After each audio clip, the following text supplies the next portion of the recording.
Chennai tidal park அருகே இருக்கக்கூடிய லாவண்யாட்ட கேட்கலாம். லாவண்யா, அங்க திரண்டு இருக்கக்கூடிய ஜல்லிக்கட்டு ஆர்வலர்கள், தமிழக ஆர்வலர்கள் எந்த மாதிரியான கோஷங்களை முன்வைத்து போராட்டத்தை முன்னெடுத்திருக்கிறாங்க? அவங்களோட முழக்கம் என்னவா இருக்கு? இந்த போராட்டமானது ஐடி துறையை சார்ந்திருக்கக்கூடிய தொழில்நுட்ப வல்லுநர்கள் பங்கேற்றிருக்கக்கூடிய போராட்டமாகத்தான் இருக்கிறது. இந்த பகுதியில் ஜல்லிக்கட்டு ஆர்வலர்களாக இவர்கள் தான் இருக்கிறார்கள்.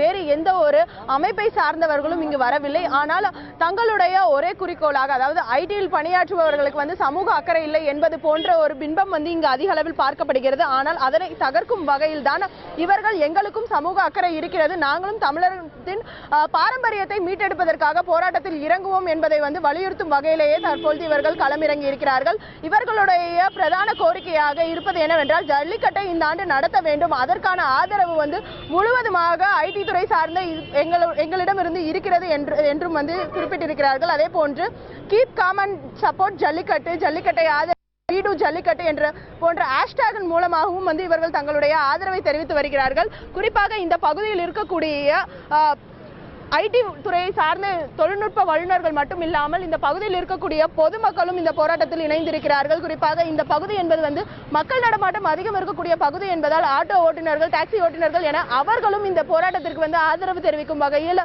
இங்கு குழுமி இருக்கிறார்கள். இவர்களை பொறுத்தவரையில் ஜல்லிக்கட்டு என்பது தமிழர்களுடைய பாரம்பரியம். அதே போன்று பீட்டாவினுடைய நடவடிக்கைக்கு எதிர்ப்பு தெரிவித்தும் இவர்கள் தங்களுடைய குரல்களை எழுப்பி வருகிறார்கள். இந்த பகுதியில் இருக்கக்கூடிய இளைஞர்களை பொறுத்தவரையில் ஜல்லிக்கட்டு நடத்துவதற்கு அரசு உரிய நடவடிக்கை எடுக்க வேண்டும். இந்த ஆண்டு ஜல்லிக்கட்டு நடைபெறுவதற்கு அனைத்து விதமான சாத்தியக்கூறுகளை அரசு அமைத்து தர வேண்டும் என்ற கோரிக்கை முன்வைத்திருக்கிறார்கள். இந்த பகுதியில் இருக்கக்கூடியவர்களிடம் நாம் கேட்போம், எதன் காரணமாக நீங்க ஜல்லிக்கட்டுக்கு ஆதரவு தெரிவிக்கிறீங்க? உங்களுடைய பிரதான கோரிக்கை என்னவா இருக்கு?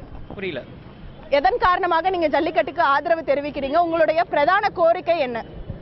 ஜல்லிக்கட்டுன்னு பார்க்க போனீங்கன்னா நம்மளுடைய தமிழ்நாட்டுடைய பாரம்பரிய விளையாட்டு, அது விளையாட்டு நல்லா வச்சுக்கோங்க, வீர விளையாட்டு. எப்படி உரியடி அந்த மாதிரி ஒரு விளையாட்டோ ஜல்லிக்கட்டோ விளையாடு. இப்போ நீங்கள் திடீர்னு கிரிக்கெட் ஒரு 4-5 பிளேயர்ஸ் இன்ஜூர் ஆயிட்டாங்க அப்படின்னா, இல்லை கிரிக்கெட் ஹியூமன் இதுக்கு அகேன்ஸ்ட் சொல்லிட்டு கிரிக்கெட்டை பேன் பண்ண முடியுமா? அதுவும் ஒரு கேம், ஸ்போர்ட்டிவாக நடத்துகிற ஒரு வீர விளையாட்டு இது. அதை நீங்கள் எந்த அடிப்படையில் நீங்கள் நிராகரிக்கணும்னு சொல்கிறீங்கன்றது எங்களுக்கு புரியல. அதனால தான் நம்மளுடைய பாரம்பரிய வீர விளையாட்டை நம்ம சப்போர்ட் பண்ணணும். இப்போ இந்த ஜல்லிக்கட்டு நடத்தாம விட்டா எங்களுக்கு அடுத்த வர ஒரு தலைமுறை இப்படி ஒரு விளையாட்டு இருந்ததாவே அவங்க மறந்துடுவாங்க. யூடியூப்லயும் அனிமேஷன் வீடியோஸ்ல தான் இந்த மாடுகளை பார்க்க முடியும். ஏற்கனவே 200 வகையாக இருந்த மாடுகள் இப்போ கம்மியாகி 35 வகை தான் ஆயிருக்கு. ஸோ யங்ஸ்டர்ஸ் நாங்கள் ஐடியில் வேலை செஞ்சாலும் எங்கள் சோஷியல் மீடியா வழியாக எவ்வளோ யங்ஸ்டர்ஸ் ஜாபை விட்டுட்டு தான் நிற்கிறாங்க. ஸோ நீங்களும் ஒரு 5 மினிட்ஸ் சாக்ரிஃபைஸ் பண்ணி நில்லுங்க. கவர்மெண்ட்டுக்கு எங்கள் சப்போர்ட் என்றைக்குமே இருக்குது. ஸோ கவர்மெண்ட்டும் உரிய நடவடிக்கை எடுங்க. இது ஒரு சாதாரண ஒரு கேம் இல்லை விட்டுட்டு போகிறதுக்கு. தமிழ் ரத்தம், தமிழ் கலாச்சாரம், தமிழ் பண்பாடு. ஸோ எல்லாருமே சேர்ந்து நாங்கள் மாடுங்க சாவடிக்க போகிறது எதுவும் கிடையாது. ஜஸ்ட் இட்ஸ் ஒரு கேம். அதுக்கு முடிஞ்ச ஒரு பாதுகாப்பு கவர்மெண்ட்டும் கொடுக்கட்டும். நாங்களும் அவங்க சொல்கிற ரூல்ஸ் ஃபாலோ பண்ணி விளையாட பழகிறோம். பட் இதை பேன் பண்ணுறது தப்பு. எங்களுக்கு அடுத்த ஒரு கலாச்சாரம் எங்கள் பசங்களை யாரும் பார்க்கவே முடியாது இந்த மாதிரி ஒரு கேம். சார், இது மாடுகளை குரூயாலிட்டி, அனிமல் குரூயாலிட்டின்ற ஒரு விஷயத்தை அடிப்படையாக வைத்துதான் பீட்டா போன்ற அமைப்புகள் போராடி வருகிறது.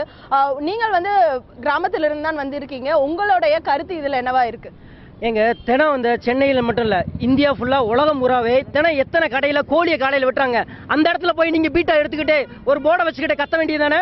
அங்கே கேஸ் போட வேண்டியதாங்க. எத்தனை கோழியை வெட்டுறீங்க? எத்தனை மாடுகளை மாடு வெட்டுற இடத்துல போய் அனுப்பி அங்கே வெட்டுறீங்க? யாராவது கேட்குறோமா? ஆடை வெட்டுறாங்க, முட்டையை தின்றீங்க, அதுவும் நாங்கள் அதில் உயிர் இருக்குல்ல, அதெல்லாம் ஏன் நீங்கள் போராடல?